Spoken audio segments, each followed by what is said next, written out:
Assalomu alaykum bekajonlarim. Bugun sizlar bilan ikki xil usulda qulupnayli murabbolar tayyorlaymiz.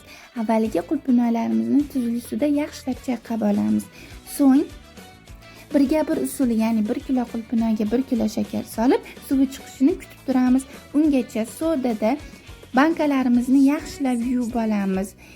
Murabbolarimizni rangi va qo'yiqliklari juda ham chiroyli chiqishi uchun men jelatindan foydalandim. Jelatinimizni iliq suvda yarim soatga bo'kitib qo'yamiz. Jelatinimiz tayyor bo'lguncha qaynayotgan qulupnaylarimizga limon kislotasini 1 choy qoshiq solib, yana qaynatishga yuboramiz. Qulupnaylarimiz qaynab tayyor bo'lguncha bankalarimizga suv quyib, mikroto'lqinli pechda sterilizovat qilib olamiz. Bu usul sizni ishingizni ancha oson qiladi. 2 marta qaynab chiqqan qulupnaylarimizni bankaga solib, qishga uxlatib qo'yamiz. Endi esa ikkinchi usul, qulupnaylarimizni qaynatib, blender yordamida bir xil massa qilib olamiz.